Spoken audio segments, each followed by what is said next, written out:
네, 여러분 안녕하십니까. 또 주식 수사반장의 시간이 왔습니다. 전 이반장 이종혁입니다. 오늘 지금 이 유튜브가 나가는 날은 11월 22일입니다. 토요일이고요. 전 이제 열심히 연탄을 나르러 현장으로 가 있을 겁니다.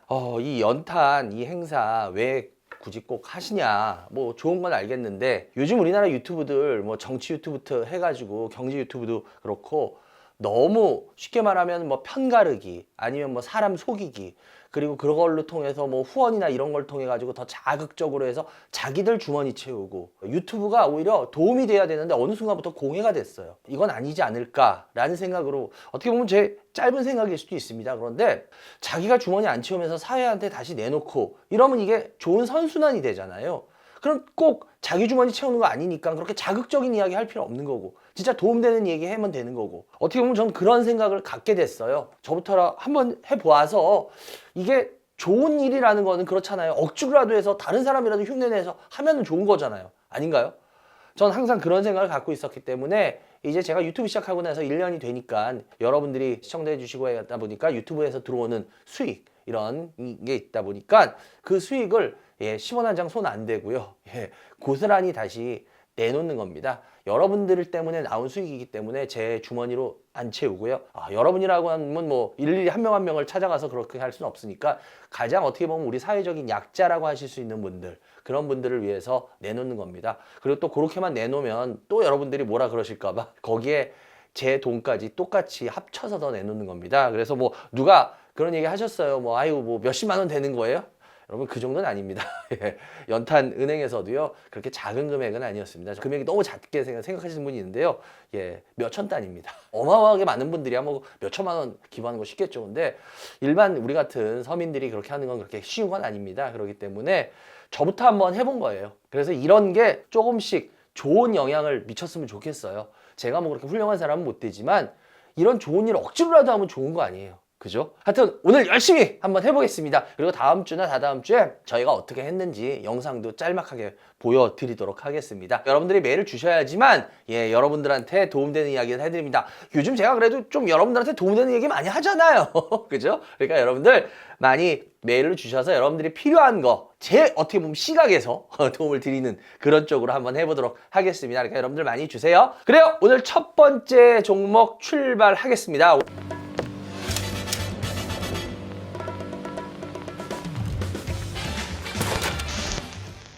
이거 저도 한 번쯤은 상담이 들어올 만한데 했는데 역시 들어왔어요. 두산 밥캣입니다.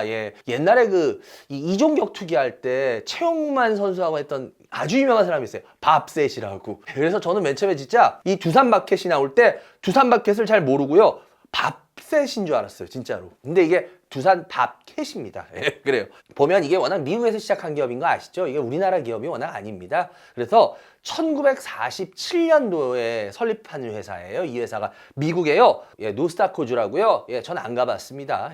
그래가지고 이름이 좀 어려워요. 노스타코즈에 처음으로 생겨가지고요. 그래가지고 이 회사가 워낙 여러분들 유명한 거 아시죠? 왜냐? 소형 굴착기 때문에 유명한 회사잖아요. 1989년도에 미국 최초로 소형 굴착기를 출시하면서 아주 더욱더 유명해진 회사다, 이렇게 알고 계시면 되겠죠. 그러다가 이 회사가 이제 두산그룹이 짠 하고 이 회사를 인수해요. 2007년도였죠. 2007년도에 두산그룹이요 이 밥캣을 인수합니다. 이게 두산 인프라코어 계열로 편입돼 있었어요. 그러다가 언제예요? 2016년도에 두산 밥캣으로 하면서 코스피에 상장됐죠. 그때 상장될 때 참 시끄러웠어요. 그래서 지금은 두산 에너빌리티죠. 두산 에너빌리티가 약 48% 정도인가요? 그 정도 지분을 갖고 있으면서요, 최대 주주로 갖고 있고요. 그리고 뭐 국민연금도 뭐 한 7에서 8% 갖고 있는데, 국민연금이 7에서 8% 갖고 있는 중대형주는 많아요.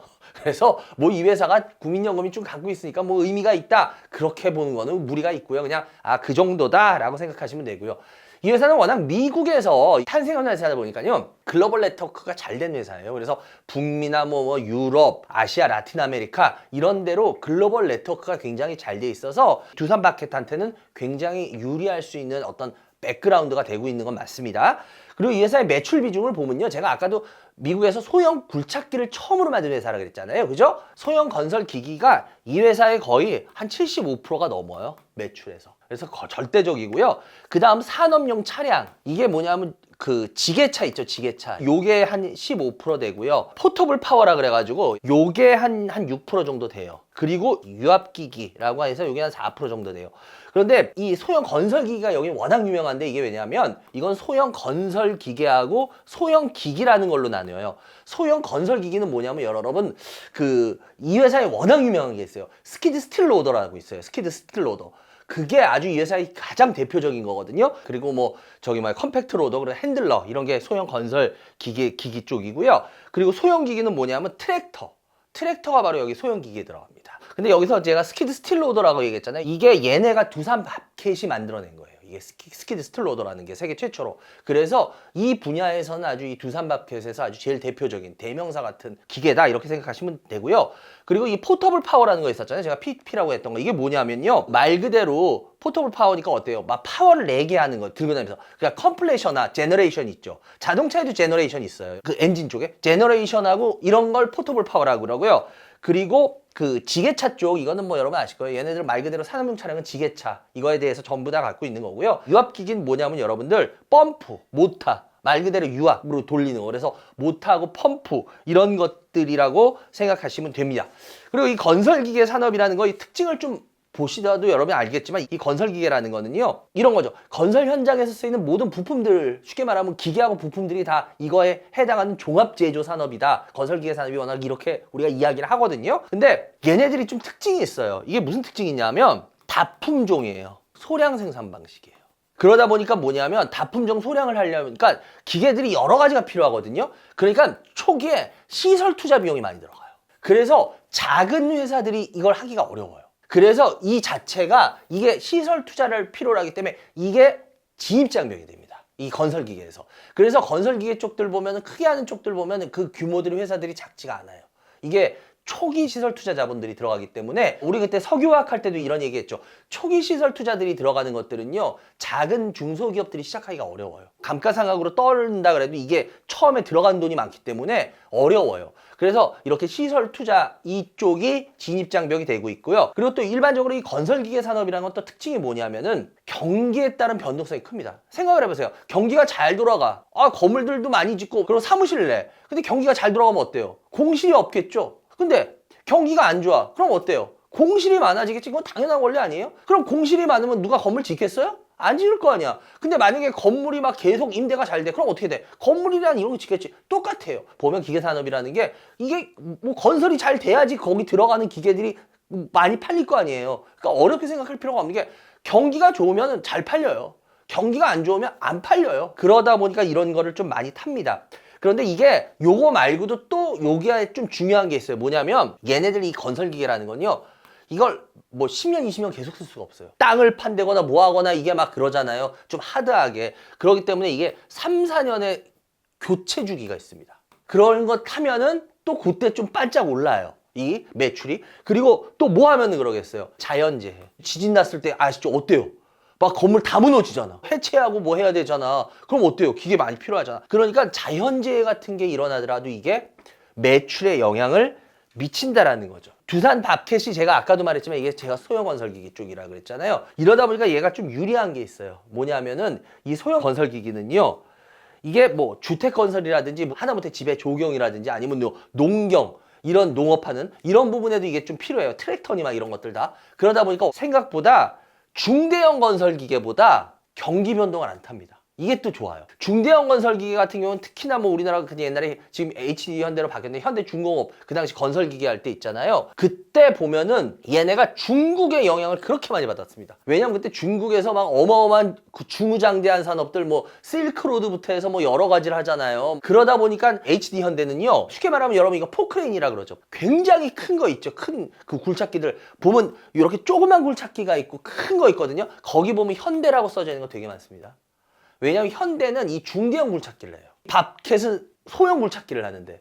그래서 현대 같은 경우엔 그때 그 중국이 막 잘 나갈 때 중국한테 팔 때는 이것 때문에 굉장히 좋았어요. 근데 중국 쪽에서 좀 수출이 안 됐다. 그때 굉장히 또 주가가 영향을 받습니다. 또 그거에서는 두산 밥캣이 그때도 유리했어요. 왜냐면 얘네들은 중무장대한 이런 쪽이 아니라 그냥 뭐 집에서 뭘 지어, 뭘 해, 뭐 이렇게 농경 요런 거기 때문에 영향이 좀 덜 민감한 편이다 이렇게 생각하시면 되고요. 이 건설기계를 팔다 보면 이 시장이 되게 재밌는 게 뭐냐면 이게 나라별로 틀려요. 북미나 유럽 이런 쪽은요 이미 중요한 건물은 다 지어져 있잖아요. 웬만한 건 다 지어져 있거든요. 그러다 보니까 뭐 주택이라든지 도심지 좀 인프라 요런 것 때문에 소형 건설 기계들이 많이 들어가요. 뭐 유럽에 예를 들어서 뭐 런던이나 파리 가보셨어요? 이런 데들 뭐 이태리, 로마 이런 데 그런 데 가면 여러분들 작은 소형차가 많은 거 혹시 아세요, 여러분들? 그 작은 소형차가 제일 많이 돌아다니는 데가 유럽이에요. 근데 왜 유럽은 왜 이런 소형차가 발달할 수밖에 없는지 아세요?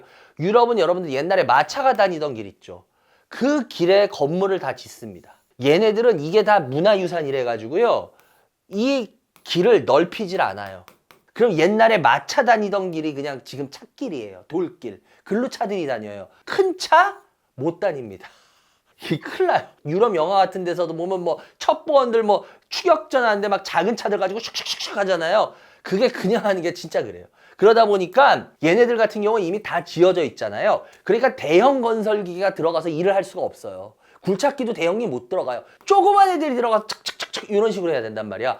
그래서 유럽이나 북미 이런 쪽은 소형 건설 기계가 은근히 굉장히 많이 팔립니다. 제가 좀 전에 말했지만 중국 이런 데들 있잖아요. 이런 데들은 어때요? 뭐 그 실크로드 사업하는 거, 뭐 도시 건설하는 거 어때요? 우리 흔히 그러잖아요. 작은 거 갖고 이렇게 뭐 이렇게 하면 야, 너 꽃삽 갖고 뭐 하냐? 삽질하냐? 포크레인이 푸는데 삽질해봤자 이게 돼요? 안 되지? 마찬가지입니다. 여기서는 이렇게 크게 파야 되기 때문에 중국이나 이런 데서는 중대형 건설 기계가 많이 팔립니다. 그래서 요런 부분들을 여러분들이 좀 확실하게 지금 알아두셔야 돼요.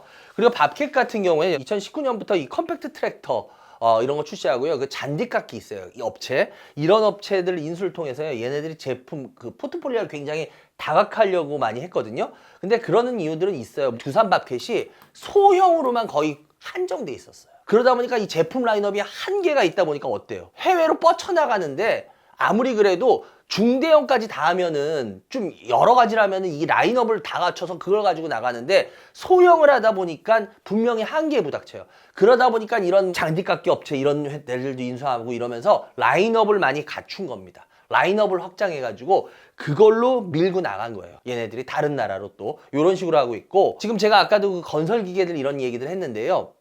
세계적으로 여러분들 그 글로벌 시장으로 따지면요 워낙 유명한 건설 기계가 있습니다. 미국에서 실적 시즌에서 실적 발표할 때마다 건설에서 이 회사 실적 발표하면은 항상 보도해요. 캐터필러 들어보셨을 거예요. 왜냐면 이게 전 세계에서 1위 업체입니다. 그래서 얘네가 글로벌로 약 15% 이상 차지해요. 그리고 이외의 업체가 어디냐 하면 여러분들 저는 이제 가끔 이런 것 때문에 보거든요. 근데 우리나라 이렇게 건설 이렇게 할 때 보면은 뭐 주택들 이렇게 뭐 하거나 이런 데 보면요. 일본은 뭐 무조건 거의 다 이 회사예요. 코마츠.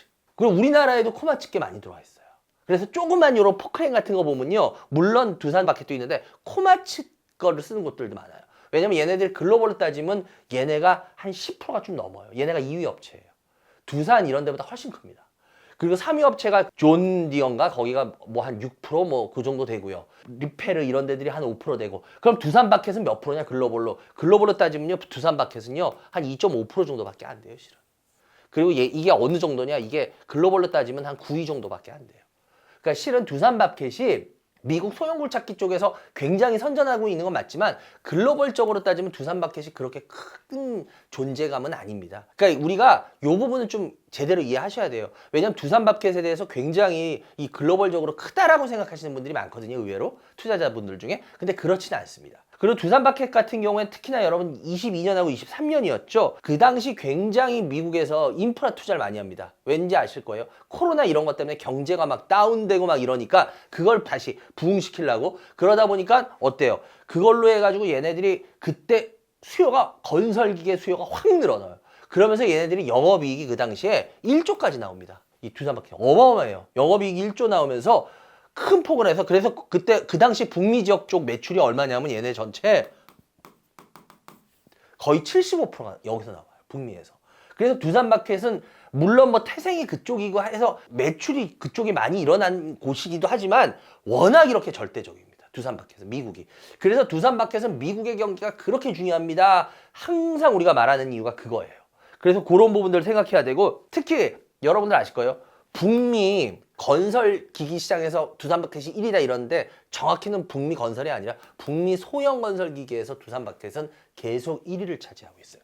그래서 북미 쪽 장사가 잘 되면 두산마켓이 주가가 좋고 아니면은 주가가 어려움을 겪고 이런 거를 계속 하고 있습니다. 근데 지금 여러분들 아실 거예요. 미국이 24년인가부터 금리 인상을 시작했죠. 그러면 어떻게 돼요? 건설 경기 이쪽이 죽는다고요.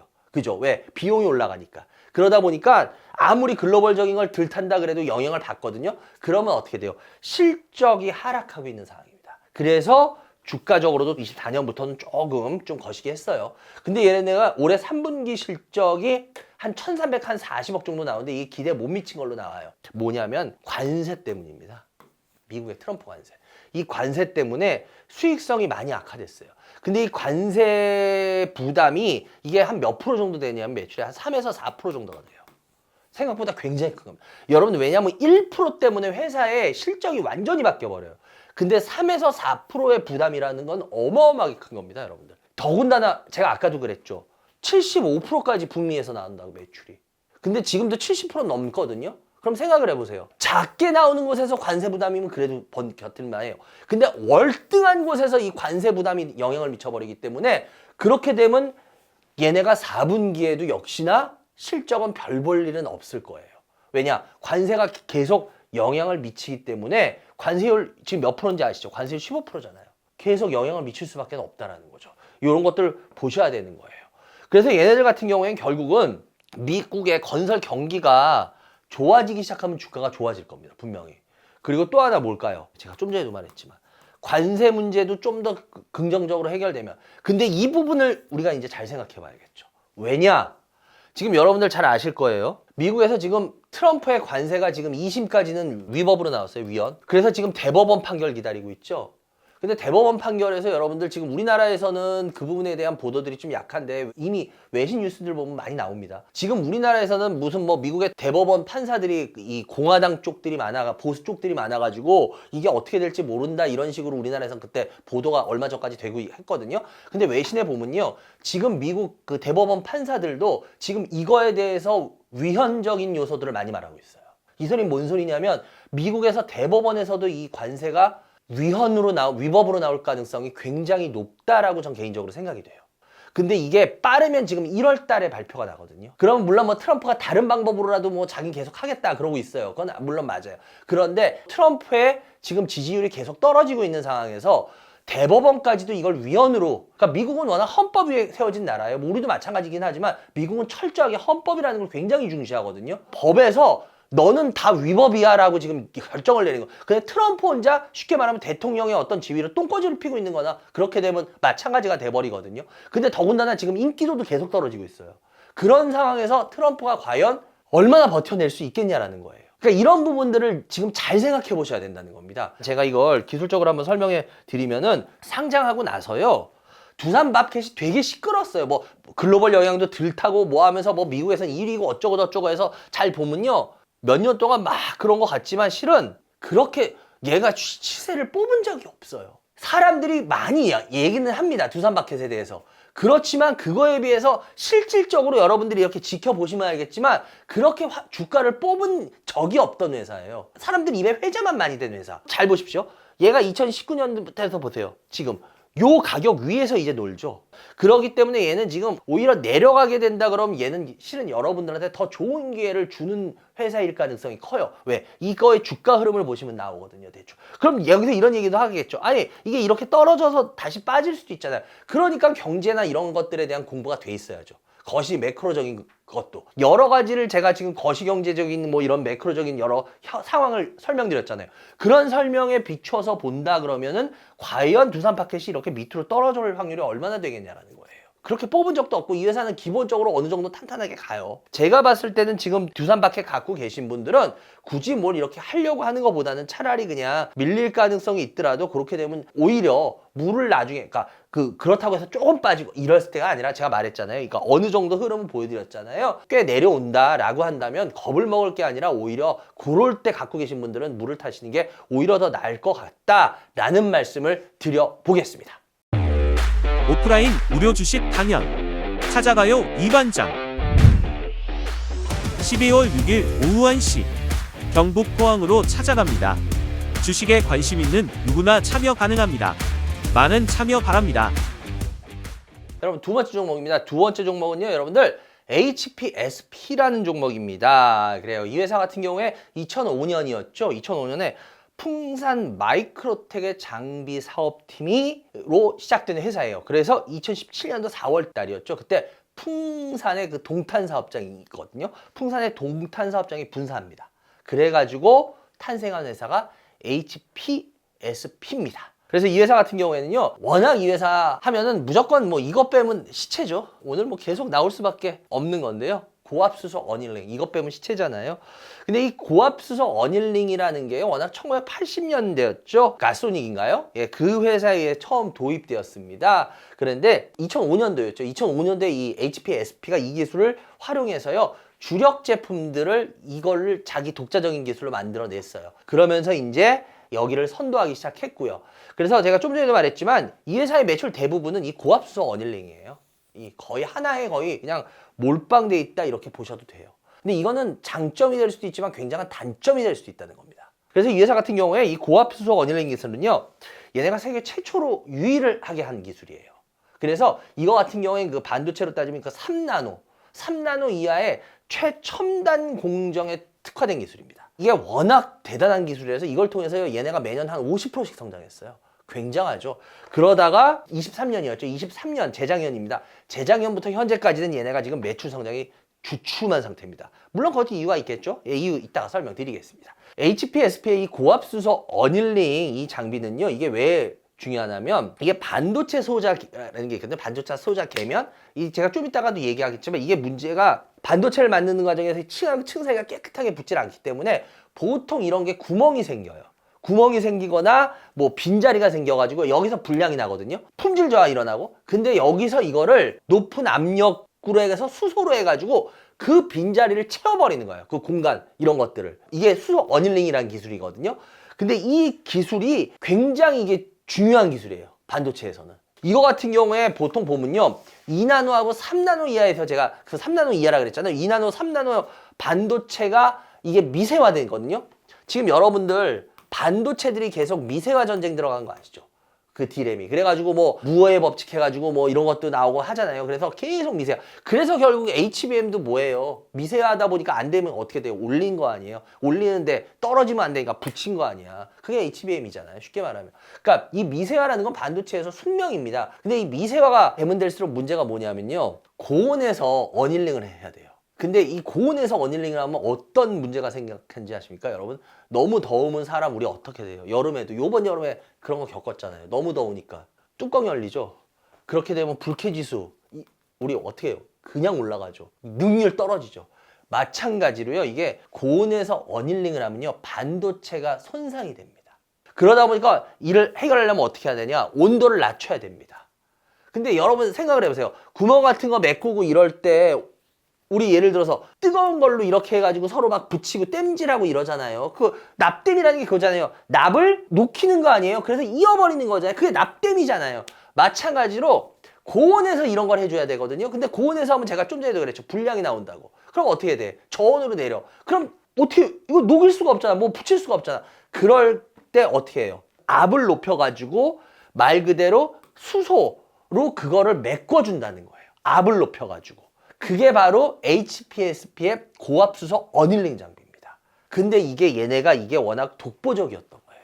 그래서 얘네들 현재 파운드리 업체 제일 대표적인 데가 어디 있어요? 삼성, TSMC. 삼성이 먼저 하니까 좀 그런데, 예, 저도 우리나라 사람이니까 물론 TSMC가 더 큰 애인데 그래도 어쨌거나 얘네들은 이 3나노 이하 공정에서는요, 이게 필수입니다. 아주 필수인 공정이고 이 공정이 안 되면 안 됩니다. 그런데 여기서 이 HPS의 장비가 이게 거의 공정의 표준화 장비입니다.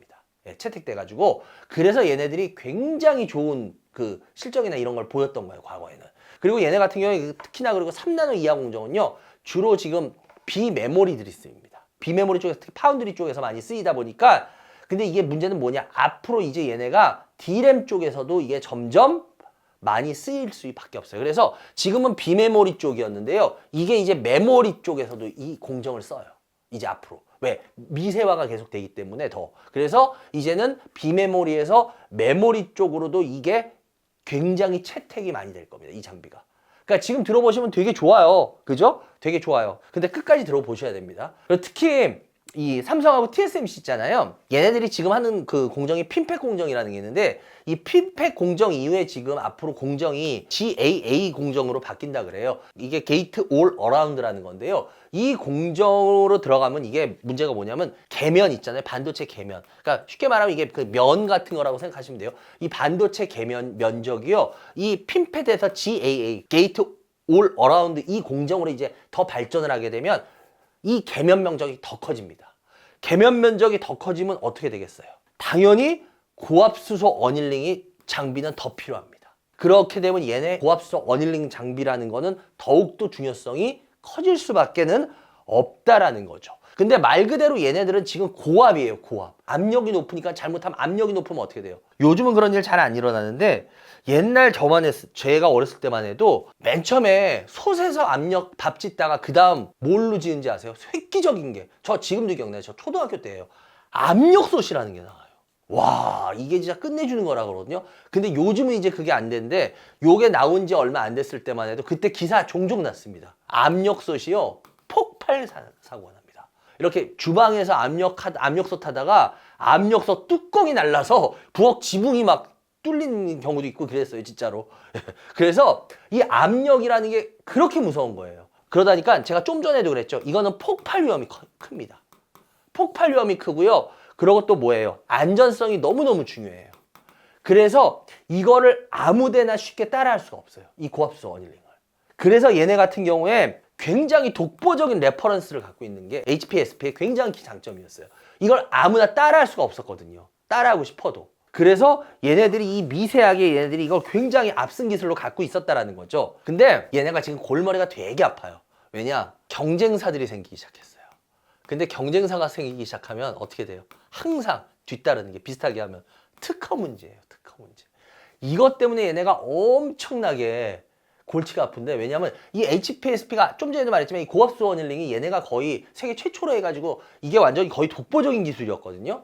문제는 뭐냐면 고압수소 어닐링 이 장비가요. 영업이익률이 여러분 깜짝 놀랍니다. 영업이익률이 50%예요. 고압수소 어닐링짜리 예를 들어서 1억에 판다 그러면 5천만 원이 이익이에요. 이거 어마어마한 거예요. 여러분 제조품에서. 이 정도로 완전히 어마어마하게 좋으니까 압력들을 다루는 회사들이 있을 거 아니에요. 당연히 얘네들이 이쪽을 자꾸 넘본 거예요. 왜? 야, 저게 저렇게 좋아? 그럼 우리가 어차피 이 고압이라는 걸 우리가 다룰 줄 아니까 이런 기술을 우리가 한번 해볼까? 그리고 이제 요런 애들이 하나둘씩 끼어들기 시작한 거예요. 그러면서 이제 골치가 많이 아픈 거죠. 그래서 현재 국내에서 누구하고 얘네가 그렇게 경쟁이 붙었냐면 예스티라는 회사. 이것도 상장돼 있어요.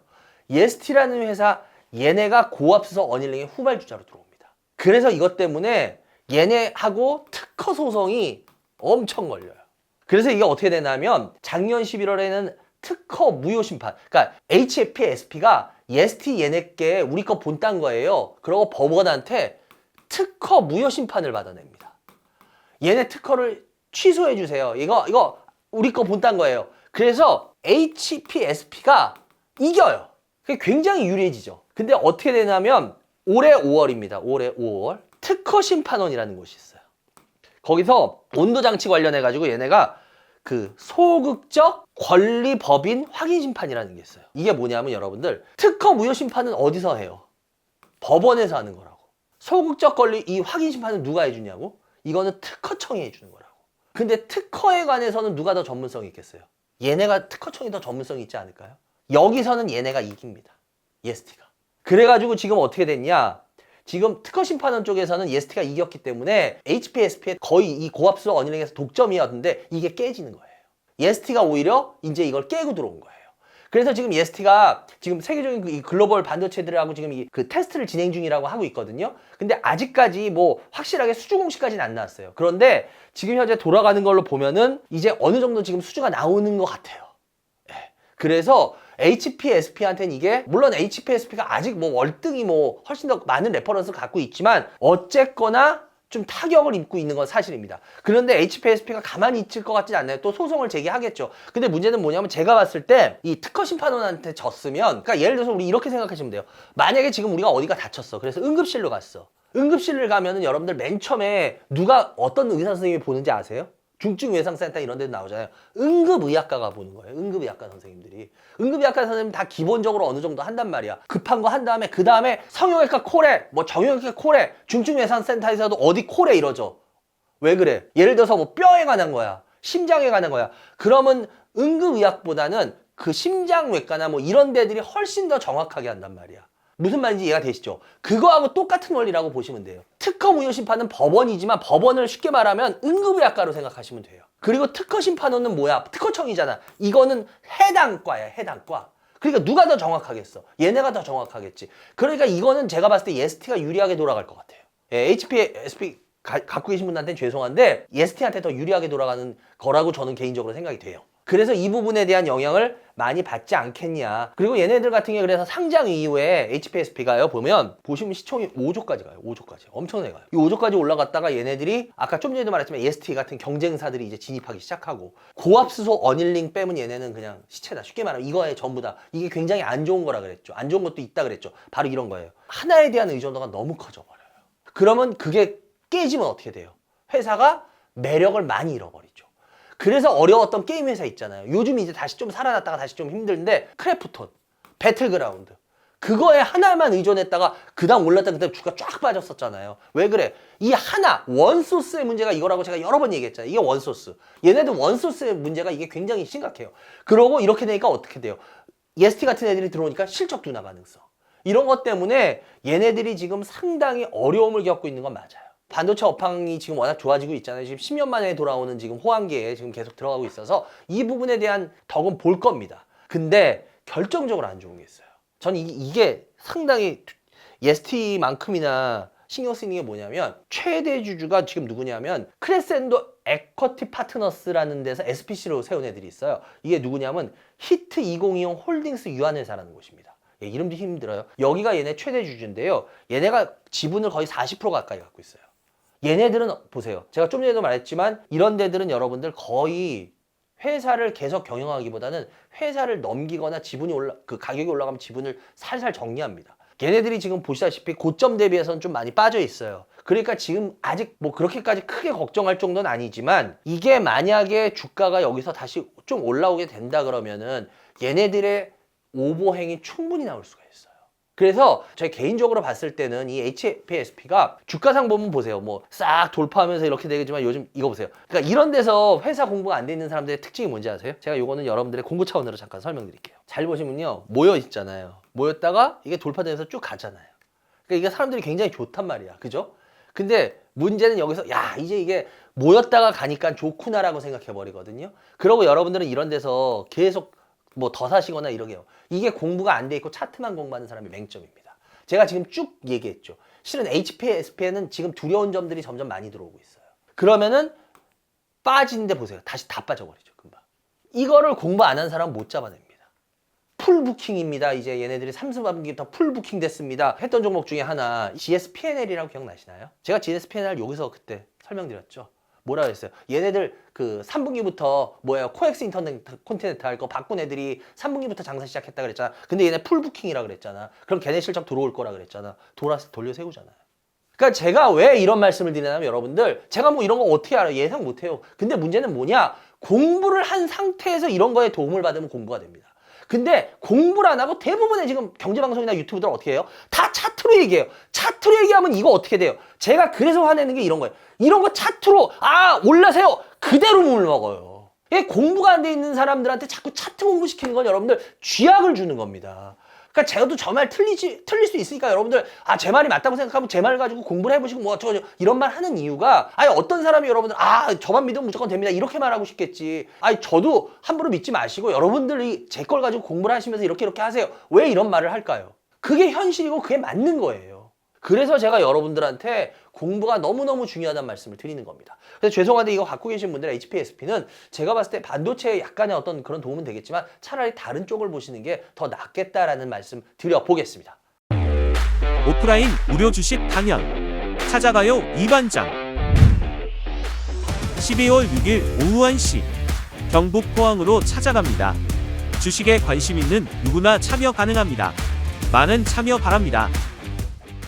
네, 여러분 오늘의 마지막 종목입니다. 오늘의 마지막 종목은 여러분들이 잘 모르는 종목일 것 같아요. 이거 상담이 들어왔는데 이걸 그래도 좀 공부하시는 분인가? 바로 엑시콘이라는 종목입니다. 엑시트가 아니고요. 예, 엑시트는 얼마 전에 개봉했던 영화고요. 엑시콘입니다. 엑시콘. 엑시콘은 여러분들 2001년도 3월 달에요. 테스트 ENG로 설립되었다가 지금 사명은 2005년에 바뀐 겁니다. 2005년에 엑시콘으로 사명을 바꾸고요. 2015년에 상장을 한 회사입니다. 이 회사의 워낙 대표이사가 그 최명배 대표이사라는 분인데요. 이분이 삼성전자 반도체 사업부 임원 출신이세요. 그래서 이 회사 같은 경우에는 삼성전자가 핵심 고객입니다. 그리고 삼성전자의 혜택을 언제든지 볼 수 있어요. 물론 뭐 삼성 출신들 가끔 있어요. 근데 꼭 그것 때문만 아니라 또 이게 하는 분야가 또 그런 부분도 같이 생각을 해봐야 되는 부분이에요. 그래서 이 엑시콘의 주력 제품은 어떤 거냐면 여러분들 메모리 테스터라는 거 하고요. 메모리 테스터예요. 테스터. 예, 그리고 버닝 테스터. 그 다음에 얘네가 SSD 테스터. 그리고 아직까지 제대로 하진 않는데요. 비메모리 테스터도 지금 얘네들이 이제 들어가고 있어요. 비메모리 테스터. 얘네들은 이 메모리 테스터하고 이 버닝 테스터 있잖아요. 이게 얘네 매출의 거의 90%가 넘습니다. 그러니까 이게 아직까지 현재 거의 다예요. 그리고 이 SSD 이게 한 10%가 조금 안 돼요. 이 정도라고 보시면 되고요. 이 반도체 얘네들은요. 후공정 검사 장비 업체예요. 후공정. 그 전공정하고 후공정이 있죠. 근데 얘네들은 후공정입니다. 아까 좀 전에 했던 HPSP 같은 경우에 전공정이고요. 얘네들은 후공정입니다. 얘네들 같은 경우에 이 후공정 테스트는 보면요. 여러분들이 요건 좀 공부 삼아서 알아두시면 좋아요. 뭐냐면 이 후공정 테스트 과정이 어떻게 되냐면요. 컴포넌트 테스트라고 있어요. 맨 처음에. 컴포넌트 테스트. 이 컴포넌트 테스트 이건 뭐냐면요. 내구성 테스트입니다. 이게. 내구성 테스트. 그 다음 과정이 뭐냐면 여러분들 기능 테스트라는 건데요. 기능 테스트. 내구성 다음에 기능. 이게 어느 정도 돌아가냐. 이게 중요한 건데요. 로우 프리퀀시 테스트라는 겁니다. 이건 뭐냐면 저속에서 이 칩의 모든 기능을 다 테스트하는 거예요. 저속에서. 그리고 이후에 이거 다 거치고 나면은 모듈로 조립한 다음에 마지막 메모리가 됐을 때 메모리 테스트랍니다. 이게 마지막 과정인데요. 이 엑시콘이 주력으로 하는 거는 이 메모리 테스트예요. 지금은 메모리 테스트. 그래서 아까도 얘기했지만 메모리 테스트, 버닝 테스트 이게 매출의 90%가 넘다 그랬죠. 이 메모리 테스트예요. 근데 이거 같은 경우에는 이 메모리 테스트가 실은 시장 규모가 생각보다 안 커요. 그래서 얘네가 여기서 장사를 잘하는 편인데도 그렇게 막 어마어마하게 대단한 건 아니에요. 왜냐면 이 메모리 테스트 이게 생각보다 이게 그렇게까지 규모가 크다라고 말하기는 어려운 분야입니다. 그리고 또 얘네가 뭐냐면요. 얘네가 그 메모리 테스트에서 DDR5 있잖아요. DDR5용. 이 DDR5용 이 테스트 장비 공급이요. 이게 23년도로 완료가 됐습니다. 그래서 2024년하고 2025년에 보면요. 얘네 주가가 2024년부터 쭉 떨어지죠. 이게 왜냐하면 그건 약간 쫙 오르죠. 이게 DDR5. 그거 납품하면서. 근데 이게 다 끝나버려요. 그러니까 어때요? 제가 공부해야 된다는 이유가 이런 이유입니다. 이걸 공부하면 이게 반등에 들어가질 않아요. 왜? 이게 안 좋은 걸 아니까. 그럼 기다리겠죠. 바로 이런 게 공부의 꼭 필요성이라는 겁니다. 그리고 또 얘네들 같은 경우 특히 24년하고 25년에 삼성이 HBM 투자 있잖아요. HBM 투자에 집중하니까 어때요? D램 쪽 투자를 못 하잖아요. 그건 여러분들 뭐 요즘 너무 많이 지금 저 말고도 방송에서 이런 얘기 하시는 분들은 많이 얘기해 주는 거니까 이건 여러분들이 너무 잘 아실 거예요. 얘네들이 기존에는 이 메모리 테스트 장비 쪽을 주력 제품을 했는데요. 최근엔 제가 아까 좀 전에 말했지만 얘네들이 기능 테스트라 그랬잖아요. 로우 프리퀀시 테스트. 이거 뭐예요? 저속에서 칩이 어느 정도 돌아가는지 그거 테스트하는 건데요. 여기가 실은 돈이 많이 된대요. 근데 이게 워낙은 지금까지 외국 장비들이 꽉 잡았습니다. 특히 어디냐면 일본의 어드밴티스트라고 있어요. 이런 데들 장비를 썼거든요. 근데 이제 이게 교체 수요가 일어나요. 이제 교체 수요가 일어날 때인데 얘네들이 이쪽으로 한 장비가 이게 CLT 장비라는 거거든요. 이 로우 프리퀀시 테스트의 CLT 장비. 이게 효율이 좋아요. 효율이 좋고요. 가격도 좋고 용량도 좋아요. 그렇기 때문에 이제 얘네가 작년 말부터 이 고객사라 그러면 특히 삼성전자인데 이쪽으로 얘네들이 최종 승인을 받고 이제 양산을 지금 공급을 이제 시작한 걸로 그렇게 진행 중에 있어요. 지금 현재. 근데 얘네가 올해 4월하고 6월, 10월에요. 얘네들이 공시를 해요. 공시를 하는데 삼성전자를 대상으로 40억, 190억, 200억 공시를 해요. 수주 공시가 나왔거든요. 근데 이게 차세대 메모리 테스터에 대한 수주 공시인데요. 이게 지금 미루어 짐작하는데 이 CLT를 납품했을 가능성이 지금 커요. 그래서 정확히 CLT라고는 안 밝혔는데 이게 CLT가 올해 삼성한테 이렇게 납품이 시작이 됐다라고 추정을 하고 있습니다. 근데 여러분 그럴 거예요. 아까도 어드밴테스트 이런 데 거 왜 외국 거에서 우리나라 게 뭐 얼마나 가격만 싸지 뭐 기능이 좋겠냐 이렇게 생각하실 텐데요. 여러분 걔네들이 따질 때 파라라는 게 있어요. 이게 패러렐이라는 게 병렬의 이 준말인데 동시에 처리할 수 있는 디바이스 수나 또는 채널 수의 개수를 의미하는 거거든요. 이게 굉장히 중요한 의미인데 이 외국산 장비는요. 얘네가 이 기능이 500파라 정도 된다 그래요. 그런데 여러분들 이 엑시콘의 파라가 몇 파라인지 아십니까? 여러분 들으면 여러분 눈으로 의심할걸요? 얘네들 파라가요. 11,500파라입니다. 그럼 이게 효율성이 몇 배인지 아세요? 대략 따져도 22배가 넘어요. 근데 값은 더 싸요. 그럼 이걸 엑시콘으로 안 바꿀 이유가 없겠죠. 당연히 바꾸겠죠. 그러면 이건 상당히 크거든요. 얘네들 같은 경우에 지금 이게 외산 장비를 삼성전자가 이 CLT 장비로 교체할 가능성이 상당히 계속 커지고 있고요.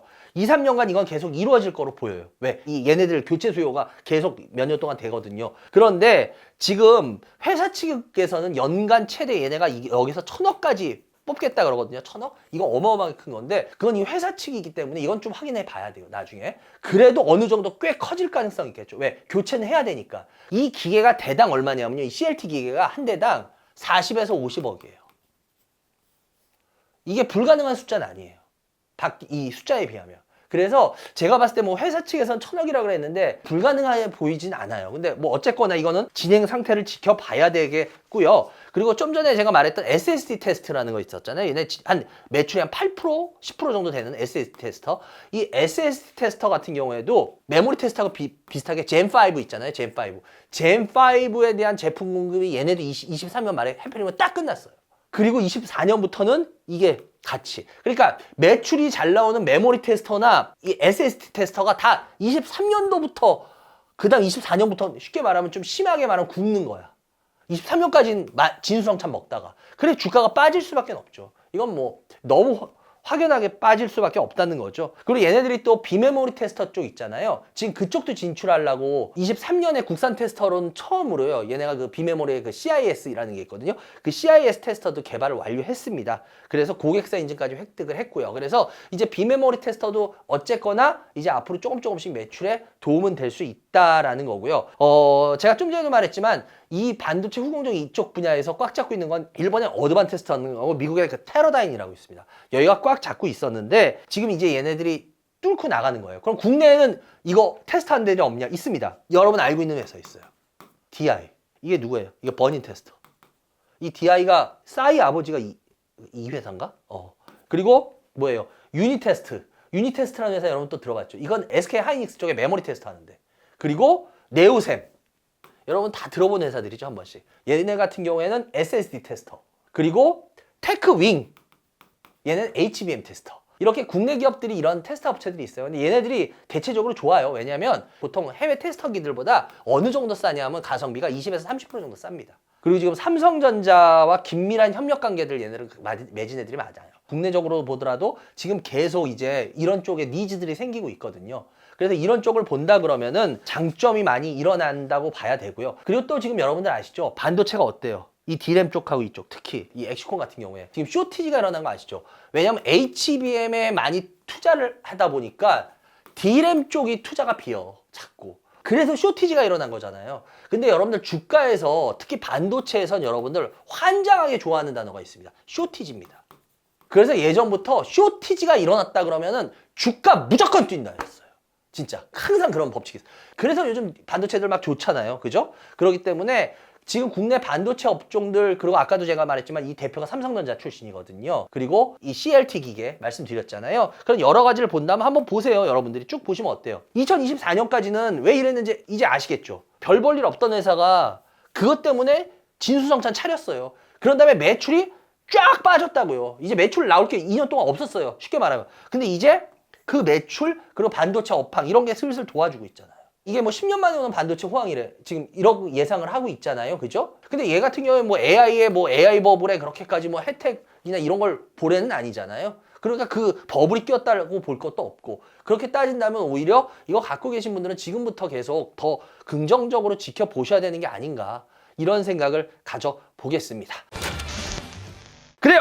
여기까지 해야 될 것 같네요. 혹시라도 오전 중에 시청하고 계신다면 저는 지금 열심히 자원봉사자들과 연탄을 나르고 있을 겁니다. 그리고 혹시 저녁 때 보신다면 이미 연탄을 다 나르고 저는 지금 녹초가 돼 있을 겁니다.